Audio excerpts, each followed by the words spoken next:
There is major new reporting in the David case right now. Allegations of a new second suspect and macabre details of how the body of 14-year-old Celeste Rivas Hernandez was allegedly disposed of that will just make you sick. And again, this is the girl whose body was found in a car reportedly registered to the singer. If this is all true, it raises a whole new set of questions about what we can expect next. Welcome to Sidebar, presented by Law&Crime. I'm Jesse Weber. By the way, before we get more into this, just gotta say something real quick. Have you ever left a meeting and thought to yourself, what did we just talk about for the last 30 minutes, hour? I have been there a lot of times, not ashamed to say it, but that can be a thing of the past with this. Claude Notepad, okay? This tiny AI-powered device, it's more than just a recorder. It's like a hands-free AI secretary that you can carry with you every day. So whether it's meetings, interviews, brainstorms, the Notepad doesn't just catch everything. It also identifies key points, it expands into summaries, and it delivers role-specific action items to keep your team aligned. And the best part is Ask Claude, because instead of going through all these hours of meeting notes, you can ask it to hunt for answers. Like, hey Claude, what hot trials do we talk about covering next year? And Claude will pull up that conversation. So if you're over messy notes, it's time to try Claude Notepad. Right now you can get 20% off with code Sidebar20. Just click the link below or scan the QR code. Major update in the Celeste Rivas Hernandez death investigation. So this comes after we reported last week how TMZ claims that they spoke with the LAPD and they allegedly said that an arrest is not imminent in this case. And it was also reported that singer David is being considered a suspect. There's been a little bit of back and forth on whether this is strictly a death investigation or officially a homicide investigation. The LAPD hasn't labeled this a homicide investigation per se. And of course, this comes as this 14-year-old girl was found in the trunk of a car allegedly registered to David back on September 8th out in LA. But the back and forth on this has been really confusing because the LAPD had come out at one point and said they weren't sure if there was a crime beyond concealment of the body. And we were all waiting for the official LA County Medical Examiner's results and toxicology reports to come in. To be clear, there have been no arrests in connection with Celeste's death. But now let's talk about what just happened. According to TMZ, sources close to the investigation tell them that Celeste's body was frozen, that it had actually been thawed out, that she had been decapitated, that her limbs had been severed and cut into pieces. Look, I'm sorry I have to say this, okay? I'm sorry I'm mentioning this, but this is the reporting. I hope it's not true. And I will add this, though, if it is true, the ME potentially can't determine a cause of death. Again, this is all according to TMZ. And actually, talking the ME, KTLA reported that Celeste's case number is 2025-14252. And when searching that number on the ME's page online, it had listed the cause of death as deferred, pending additional tests. However, now, according to KTLA, that has changed on Friday. When you plug in that case number, all the fields are now empty. So KTLA has speculated whether that means a determination has been made in this case, or whether there has been a security measure been put in place upon official release to the public. And sources apparently telling TMZ, though, that the cause and manner of death could ultimately be listed as undetermined. Now, if that's true, it raises a ton of questions, and it may explain some of the confusing elements of this case. And look, it should also be noted that TMZ is reporting that in the rental property in the Hollywood Hills, which was near where that Tesla was parked on Bluebird Avenue, seemingly abandoned before it was towed away to the tow yard and Celeste's body was found inside. In that rental property where David had apparently been staying, TMZ claims that if you look at photos from inside that house from a few years ago, there is a large KitchenAid refrigerator freezer. And they go into the dimensions and whether it's possible a mutilated body could fit in there. By the way, a search warrant was executed on that property and reportedly items were seized. But to be clear, this is all speculative, okay? This is all speculative. We're trying to put in the dots here. And you have to wonder, if this reporting is true, that body was found in a hot car, right? It was reported that that Tesla had been there for weeks, even having been ticketed. So where was the body stored? When was it transferred? And I also have to mention this. TMZ had previously reported, and now is really talking about this, that police may be looking into an alleged trip that David had made to a remote area of Santa Barbara County in the middle of the night months ago in the spring. Spent a couple hours there, apparently. This is a new allegation. TMZ's Harvey Levin saying on his Two Angry Men podcast that he believes, quote, that Santa Barbara trip is the key to this case. Now, a police source told People magazine that while LAPD haven't been able to pinpoint exactly when Celeste died, quote, springtime is the closest we've come to determining the time of her death, not before then. Again, this is unidentified source, no independent verification of that, particularly from the LAPD. Before I go any further, before I go into the next development, let me just say this real quick. Whether this is true or not about what happened to Celeste, this must be incredibly painful for Celeste's family to even hear this theory, to hear this reporting. And I don't want that to get lost in all of this. Yes, there's a large community who is following and invested in what happened to this girl. And while we can speculate and theorize and try to provide more information to law enforcement, let's never forget we are talking about the loss of such a young life under very disturbing circumstances. But that now leads into this second piece of major news that we need to get into as well. TMZ is now reporting that there is a second person who may be considered a suspect in this investigation, someone who allegedly may have helped in the disposal of Celeste's body. In fact, acclaimed criminal defense attorney Mark Garagos said on his Two Angry Men podcast with Harvey Levin, he claimed that he knew the identity of this person, that authorities told him this person may have been involved, quote, before, during, and after Celeste's death. And Garagos claimed that it was a combination of cell phone data and electronic data from the Tesla, location data from social media, that all leads to this second potential suspect, with Garagos saying he thinks this all means that this person, quote, connected to one of the last times that car was moved. And when we spoke to Steve Fisher, the private investigator, who was hired by the person that owns the rental property that David had lived at, he says he saw video of someone driving that Tesla and provided that information to law enforcement. I say all that now to bring in Mike King, retired police commander, host of Profiling Evil, author of Wolves in Sheep's Clothing. Thank you so much for coming on. First time you and I had a chance to talk about this case. This is a big development. Talk to me about what you make of this reporting that Celeste's body may have been dismembered, decapitated, and frozen, because those are very specific actions that are not so easy to do. Well, Jesse, great to be with you. And I think there are a couple of things that maybe might help put this into buckets that will make a lot more sense for those who are listening to us today. And that is breaking the, for lack of a better word right now, crime scenes or the event locations down into three kinds of locations. First being that initial contact site where David and Celeste may have come in contact with each other. Was there grooming involved? What led up to that relationship happening? And we're seeing reports going back even as much as April of 2024 of Celeste being reported missing. So when we think about the victimology or who she is, was she ungovernable at some degree? It sounded like she was a really good kid that was really working hard, and she came from a really strong family. We may learn different things that point different directions, and that's not victim blaming. It's just talking about kind of the storyline behind the victim. But we have that initial contact site where these two come together in space and time and somehow become an item and start seeing each other. And there are reports that they were seeing each other, that she was regularly coming over to David's house there in Hollywood Hills. But then we've got wherever this event happened, whether it was an overdose, a suicide, an accident, or she died by natural causes from some goofy event that happened with her body. We don't know the answer there. We're learning more, and we will continue to learn more, but that becomes the place where this happened, or maybe where she was murdered. That's the crime scene. And then we've got things that make really good sense to me. It's horrible to talk about, but you talk about the decapitation and the disorganization that appears to be going on in this crime, and all of a sudden it makes sense that we're hearing now that there are frost burns and freezer burns, things that would indicate that body not only had been dismembered, but that had been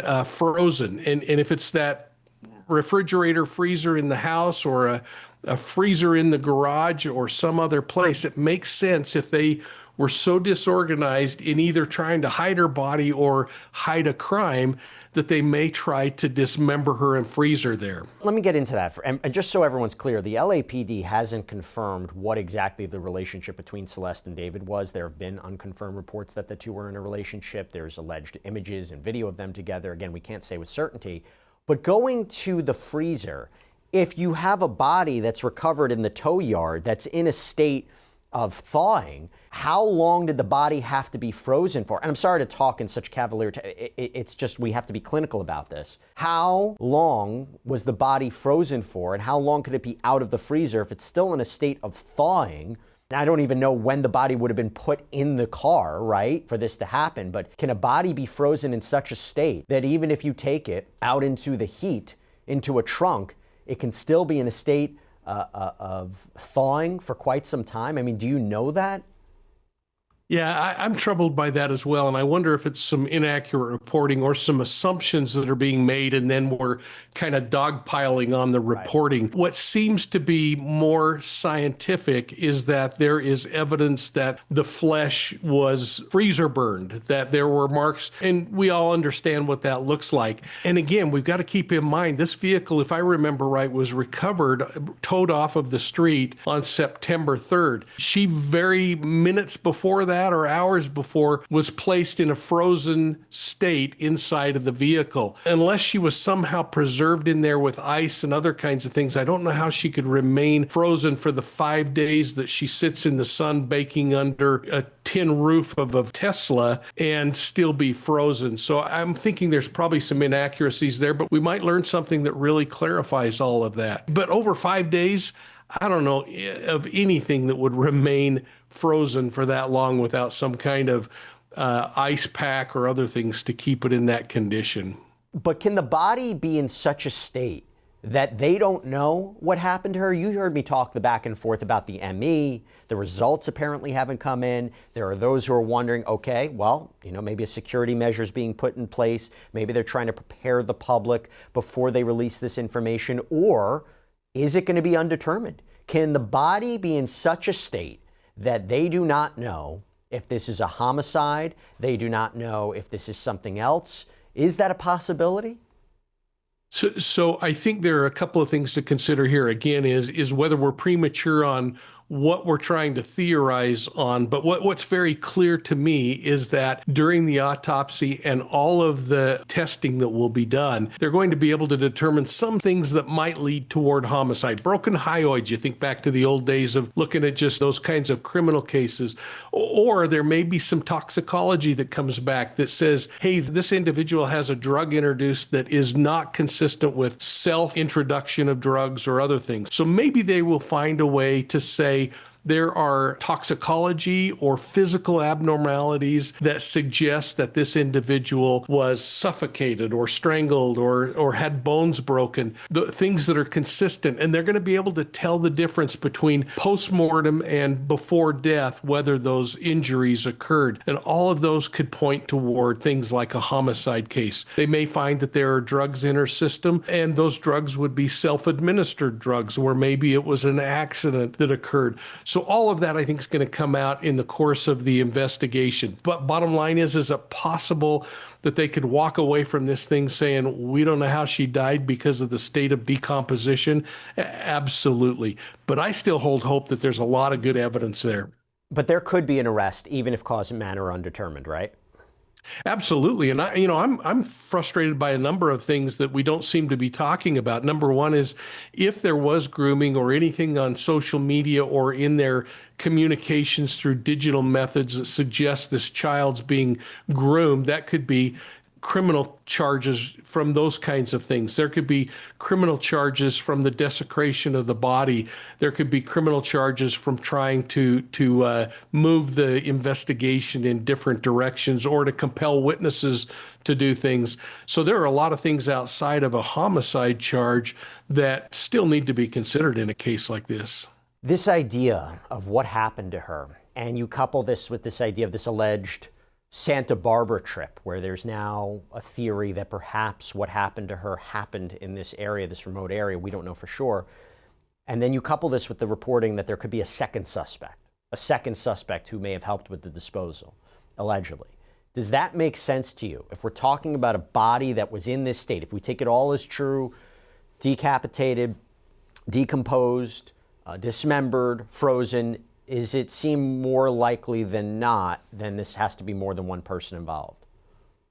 I think it all points to some very strong possibilities in that regard. And frankly, I always look at these cases and say, what makes sense? And you think about it, it does make sense if you're a disorganized criminal who didn't plan something, but things fell apart, or even if it's an accident, quite frankly, Jesse, that you might say, holy cow, I can't have this thing appear under my name. And you could have the disfigurement and the dismemberment and the moving things into the fridge. And then what am I going to do with this thing now that I've created this bigger challenge? I've got a body here that I've cut up. It makes perfect sense that somebody might go and start disposing of parts in different locations. We've seen that in a lot of criminal cases. Not only as a way to maybe throw investigators off, but to put smaller parts in several locations. The trip to Santa Barbara makes some really good sense from a behavioral perspective. And then, of course, cutting up a body is really hard work from people that I've talked to that went through this, killers themselves.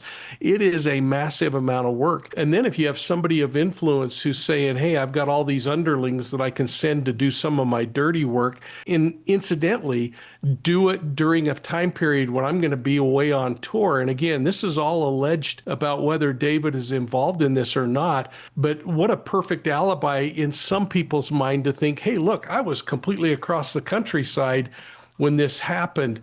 What they don't realize is it's about the time of the murder, not about the time of the discovery, that the alibis are really strong. What do you think they may be doing behind the scenes to verify this alleged Santa Barbara trip? Well, hopefully if they do have suspect number 2 and they're interviewing them, they're able to put enough pressure on them to have that person step up and say, wait a minute, I didn't sign up for this much. This is what I was asked to do, and point back to maybe some behaviors that led up to that second person being involved. If that second person was involved from the get-go, then of course they're going to be trying to impeach that person's interview and confession or admission with digital evidence and other kinds of pieces of evidence. And we take all that forensic evidence and physical evidence and eyewitness accounts and confessions and admissions, and we start bringing them all together and either use it to collaborate and corroborate what this number 2 person is saying, or to frankly impeach them. So let me ask you this. You mentioned conversations, right?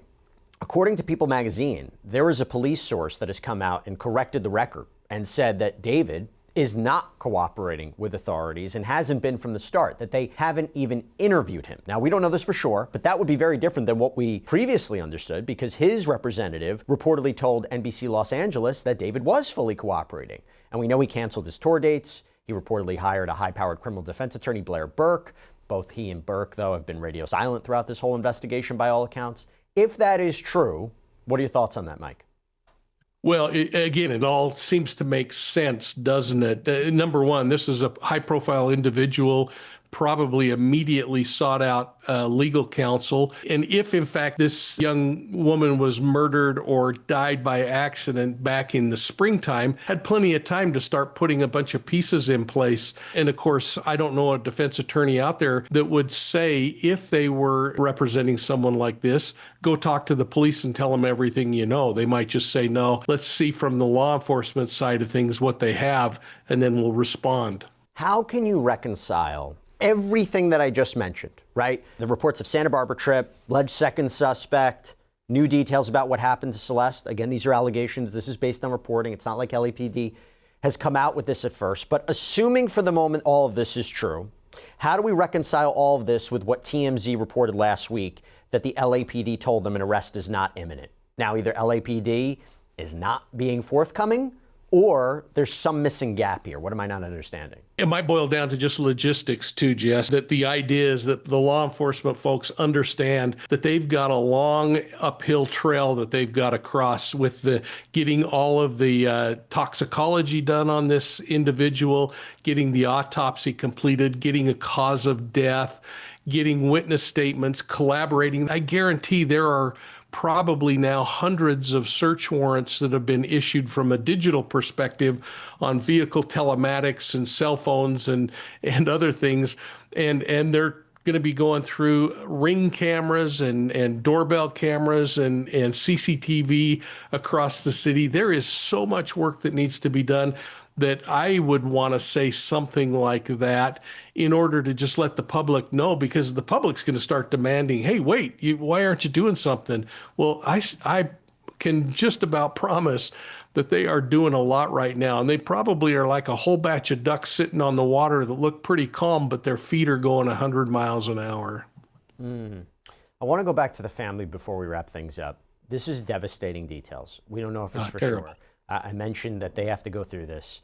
What do you think, if we even go back to the ME's report, and now there's this apparent change in the file, do you think that law enforcement is communicating details to the family before it's released publicly? Do you think that they have said, listen, we have the ME's report, this is what it is, we're going to release it on Tuesday, we've listed it off the website? Do you think that is happening? Should it be happening, particularly in a case like this? Because it would be pretty devastating for this family to learn this information for the first time if it didn't come from law enforcement directly. Although, again, we don't know if this is true. I mean, law enforcement maybe could be speaking to them and saying, this reporting is not true, I can tell you this much. What do you think that communication is?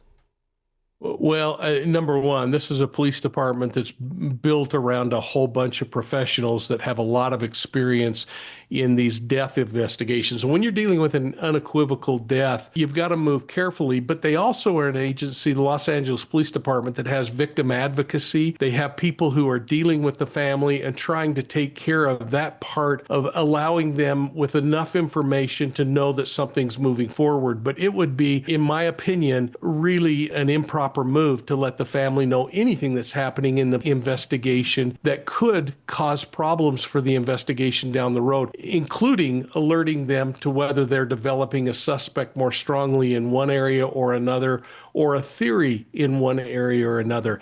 I would hope that when they get to the point of announcing that they have solved this crime or this death, and if in fact there is going to be an arrest, that they would let them know a little bit of time, moments perhaps, before a press release, because you can't control a family who might jump on social media and say, I've been told this, and it could really throw some kinks into your works. Mike King, thank you so much for taking the time. Really appreciate it. Good to be with you. That is all we have for you right now here on Sidebar, everybody. Thank you so much for joining us. And as always, please subscribe on YouTube, Apple Podcasts, Spotify, wherever you should get your podcasts. You can follow me on X or Instagram. I'm Jesse Weber. I'll speak to you next time.